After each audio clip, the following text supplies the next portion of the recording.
November 15th, 2016. And I'm Gloria Wilkinson. I'm 84 years old, so my parents are no longer with me, but my mother was a nurse and my father was a dentist. I had a grandfather that worked on the railroad, another one worked in the mines, and I had a great childhood growing up. I grew up in a small community. It was a German farming community. Many of the people were related. It was almost like a family atmosphere. They grew vegetables and took them to market. And I just loved my childhood because everything was so good. There were never any problems. You didn't have to worry about safety for the kids. As long as we were in the house by dark, everything was good. And I was raised by my mother, well, my father and my mother, but my folks divorced when I was 12, so my father was no longer in the house. But my dad had a lot of influence on my life in that I liked so many of the things that he did, hunting and fishing and things like that. And of course my mother spent more time with me, and she was a great lady. She loved me a lot. When I finished high school, my first job was working for the Humane Society. I was very crazy about animals. As I grew up, I always had dogs, cats, birds, snakes, bats, rats. Anything that lived or breathed probably went through my room at one time or another when I was a child. And so I worked at the Humane Society, and that was where I met the man who was to become my husband. Well, I met him, and 6 weeks later we got married and have 5 children. And of course, like every marriage, it had its ups and downs, but everything worked out well.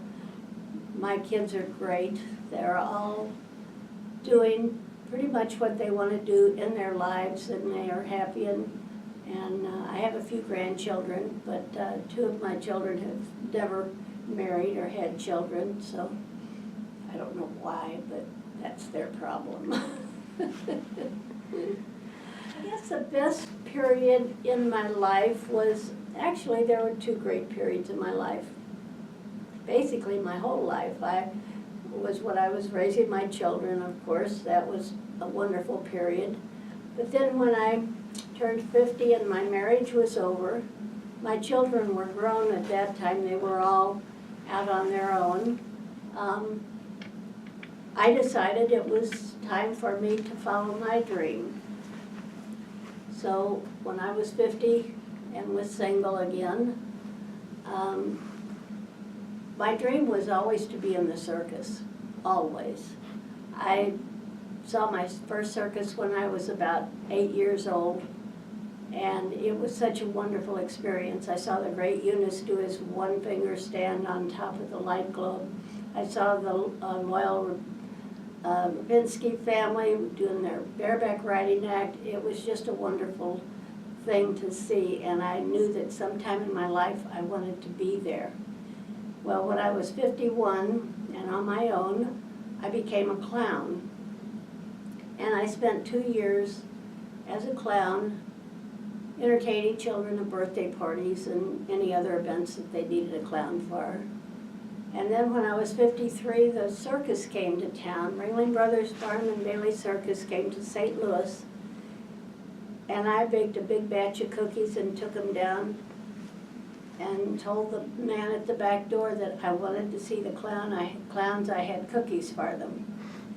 Well, they were kind enough to invite me in, and of course they ate the cookies in no time flat. And they gave me a ticket to see the show. And oh my goodness, it was just wonderful. And I spent 3 days being sort of a chauffeur for the clowns, so if they needed to go shopping or go to the laundromat or sightseeing, so I took them around to different places because they only had one show a day in the evening. And then, as I said, I always wanted to be there, and I asked them, how can I get a job here? Now, I knew I couldn't be a clown in the circus because I hadn't gone to clown college, but I did have some sewing skills, and I thought, well, if I get a job in wardrobe, I could work on the costumes. So they told me who to see to do that, and he assured me that they never hired outsiders because they always had people that were family members of the performers that needed jobs, so those ladies usually worked in ladies' wardrobe. I kept insisting, and to shut me up, he told me to send me a resume. So I did, and 2 months later, I got a call from him. And 2 weeks after that, I joined the circus. That was in December of 1985. And that was the greatest achievement in my life. My dream had come true. So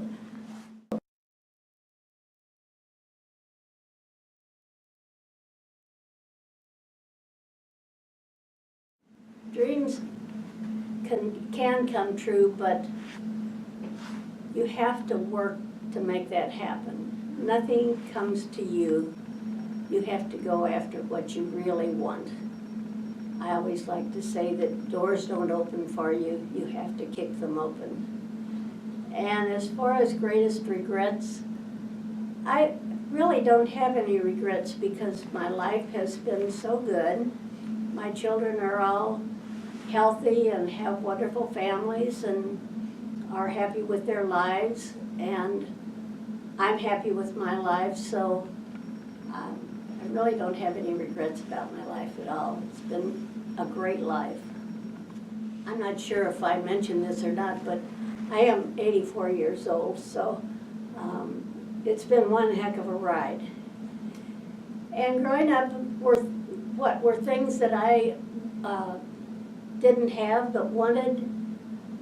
I guess about the only thing I can think of was after the divorce, my folks, of course, didn't have a lot of money. My mom just got so much money a month. People want to know what my favorite quote is. And I guess growing up, it was always, yes, I can do that, when someone would ask me to do something.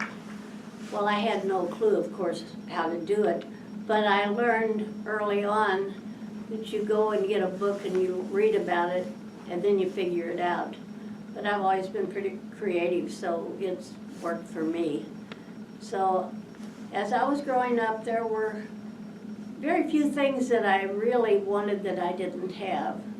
About the only thing was I grew up in a lot of used clothes. I would like to have had nude clothes when I grew up, but my folks were divorced, so that didn't happen, but I survived, and it's not that big a deal. And I wonder what book, movie, or song changed my outlook on life. I always wanted to see something funny. If I read a book or see a movie or even a song, I want it to be something that's going to make me feel good, and it has to have humor. Humor is probably one of the most important things in my life, because anytime I'd get in a spot where things weren't going well, or I was having a big problem, or whatever, the whole time I'm thinking is, boy, this is really going to be good when I tell about it, because I could do this, this, and this, and make it really funny. So I kind of enjoyed that. My hobbies when I was a young kid was animals. I collected animals. In my bedroom, I had birds, fish, snakes, mice, anything that walked, crawled, was a pet for me. And when we'd open up the garage door in the morning, there'd be raccoons or possums or dogs or cats, no telling what would come out of the garage, because I had such a strong love for pets, and that was my thing. And the best advice I was ever given was gosh, I can't really think of the best advice, just to be myself and do what I wanted to do, but be kind. The principle in my life is to try to do things that make people feel good. I have found that what I put out to others comes back to me.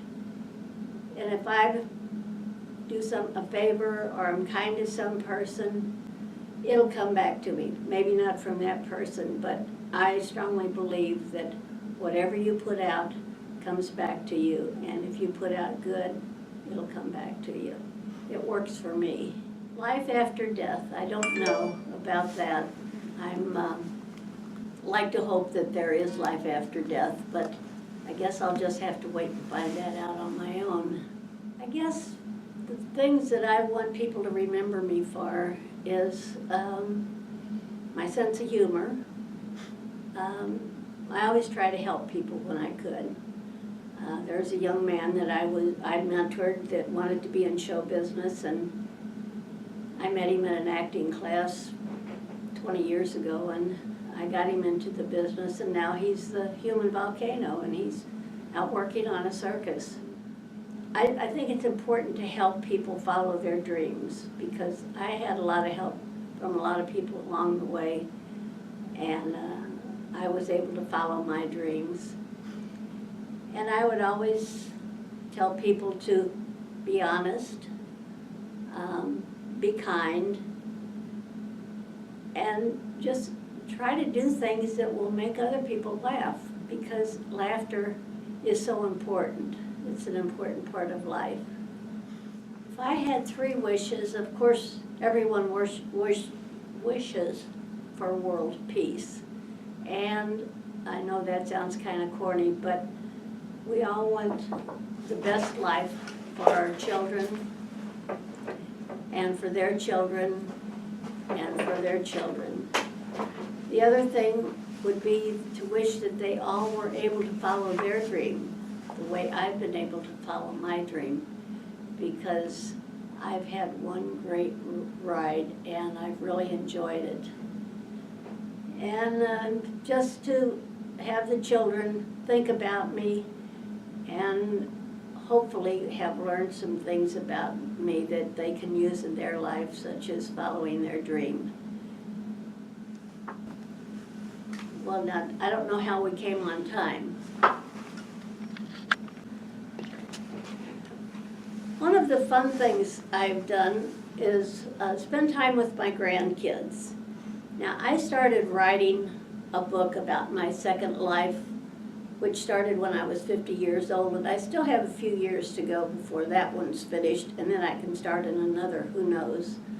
But I started writing about 10 years ago, and I've written some stories that are quite funny. And I read them to my grandchildren, and they were 5 and 6 years old. And I told them, you need to write a story now, because they all had such a good sense of humor. So I would get on the computer, and as they dictated it, I would type it out.